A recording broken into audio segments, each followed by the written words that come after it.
राधे राधे मेरे प्यारे भाइयों बहनों माताओं व बंधुओं, संस्कार की बातें चैनल में आपका स्वागत है।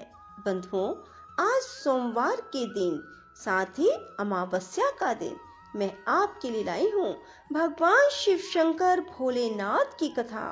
बंधुओं, जिसे सुनने मात्र से भगवान शिव प्रसन्न होकर आपकी हर मनोकामना शीघ्र पूरी करेंगे। बंधुओं, पूर्ण विश्वास सच्ची निष्ठा के साथ ही भगवान शिव की इस कथा को सुनने के बाद कमेंट बॉक्स में हर हर महादेव, हर हर महादेव, हर हर महादेव अवश्य लिखना। बंधुओं, यदि आपने हमारे चैनल को अब तक सब्सक्राइब नहीं किया तो जरूर करें और बेल आइकन दबाना ना भूलें, ताकि आपको हमारी आने वाली सभी वीडियोस की जानकारी सबसे पहले हो सके। बंधुओं, वीडियो को पूरी सुने। बोलो शिव शंकर भोलेनाथ की जय हो।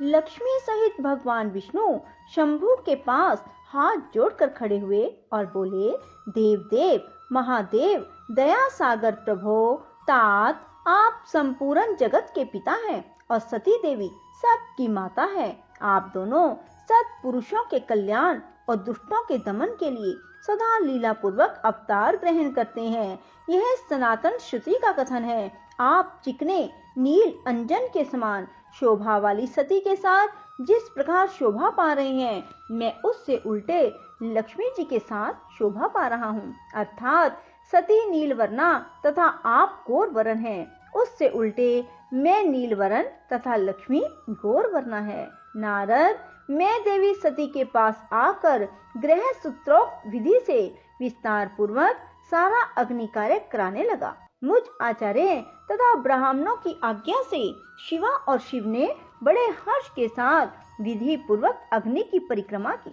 उस समय वहाँ बड़ा अद्भुत उत्सव मनाया गया। गाजे बाजे और नृत्य के साथ होने वाला वह उत्सव सबको बड़ा सुखद जान पड़ा।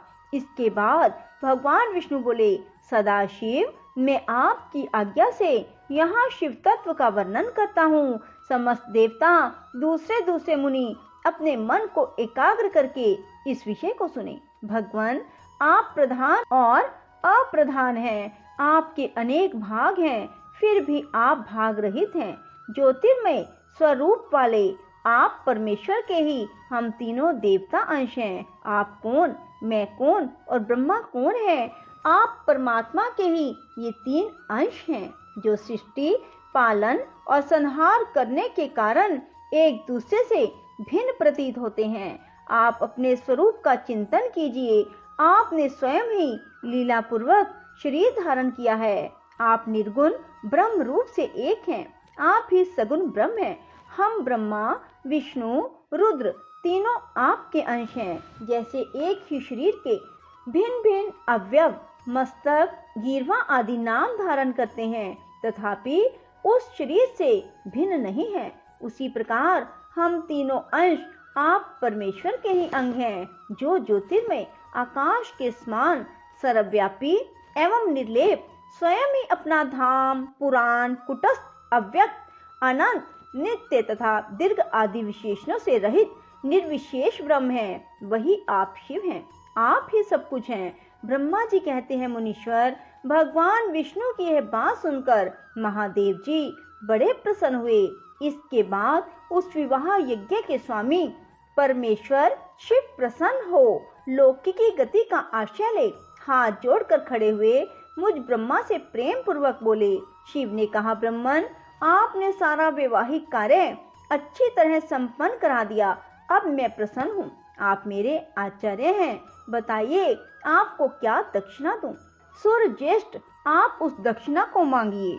महाभाग, यदि वह अत्यंत दुर्लभ हो तो भी उसे शीघ्र कहिए। मुझे आपके लिए कुछ भी अदेय नहीं है। मुने, भगवान शंकर का यह वचन सुनकर मैं हाथ जोड़ विनीत चित्त से उन्हें बारंबार प्रणाम करके बोला, देवेश, यदि आप प्रसन्न हो और महेश्वर, यदि मैं वर पाने के योग्य हूँ तो प्रसन्नता पूर्वक जो बात कहता हूँ उसे आप पूर्ण कीजिए। महादेव, आप इसी रूप में इसी वेदी पर सदा विराजमान रहें, जिससे आपके दर्शन से मनुष्यों के पाप धुल जाएं। चंद्रशेखर, आपका सानिध्य होने से मैं इस वेदी के समीप आश्रम बनाकर तपस्या करूं, यह मेरी अभिलाषा है। चैत्र के शुक्ल पक्ष की त्रयोदशी को पूर्व फागुनी नक्षत्र में रविवार के दिन इस भूतल पर जो मनुष्य भक्ति भाव से आपका दर्शन करे, उसके सारे पाप नष्ट हो जाएंगे, विपुल पुण्य की वृद्धि हो और समस्त रोगों का सर्वथा नाश हो। जो नारी दुर्भगा, बंध्या, कानी अथवा रूपहीना हो, वह भी आपके दर्शन मात्र से अवश्य निर्दोष हो जाए। मेरी यह बात उनकी आत्मा को सुख देने वाली थी।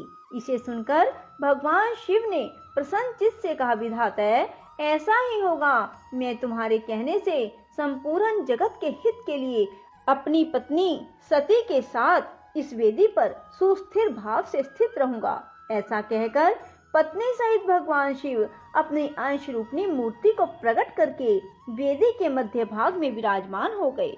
इसके बाद स्वजनों पर स्नेह रखने वाले परमेश्वर शंकर दक्ष से विदा ले अपनी पत्नी सती के साथ कैलाश जाने को तैयार हुए।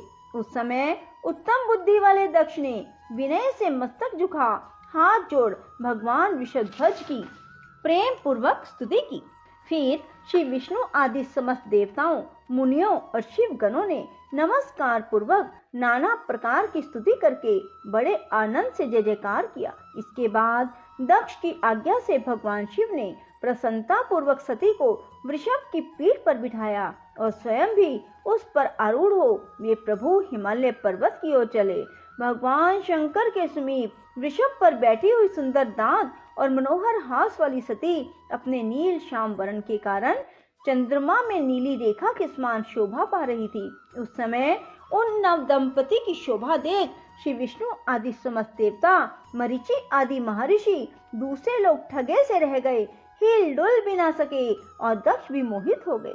इसके बाद कोई बाजे बजाने लगे, दूसरे लोग मधुर स्वर से गीत गाने लगे, कितने ही लोग प्रसन्नता पूर्वक शिव के कल्याण में उज्जवल यश का गान करते हुए उनके पीछे पीछे चले। भगवान शंकर ने बीच रास्ते से दक्ष को प्रसन्नता पूर्वक लौटा दिया और स्वयं प्रेमाकुल हो प्रमथ गणों के साथ अपने धाम को जा पहुँचे। यद्यपि भगवान शिव ने विष्णु आदि देवताओं को भी विदा कर दिया, तो भी वे बड़ी प्रसन्नता और भक्ति के साथ पुनः उनके साथ हो लिए। उन सब देवताओं, प्रमथ गणों और अपनी पत्नी सती के साथ हर्ष भरे शंभु हिमालय पर्वत से सुशोभित अपने कैलाश धाम में जा पहुँचे। वहां जाकर उन्होंने देवताओं, मुनियों, दूसरे लोगों का बहुत आदर सम्मान करके प्रसन्नता पूर्वक उन्हें विदा किया। शंभु की आज्ञा ले वे विष्णु आदि सब देवता तथा मुनि नमस्कार और स्तुति करके मुख पर प्रसन्नता की छाप लिए अपने अपने धाम को चले गए। सदाशिव चिंतन करने वाले भगवान शिव भी अत्यंत आनंदित हो हिमालय के शिखर पर रहकर अपनी पत्नी दक्ष कन्या सती के साथ विहार करने लगे। सूत जी कहते हैं, मुनियों, पूर्व काल में शंभु मनवंतर में भगवान शंकर और सती का जिस प्रकार विवाह हुआ वह सारा प्रसंग मैंने तुम्हें सुनाया। जो विवाह काल में यज्ञ में किसी भी शुभ कार्य के आरंभ में भगवान शंकर की पूजा करके शांत चित्त से इस कथा को सुनता है, उसका सारा कर्म वैवाहिक आयोजन बिना किसी विघ्न बाधा के पूर्ण होता है और दूसरे शुभ कर्म भी सदा निर्विघ्न पूर्ण होते हैं।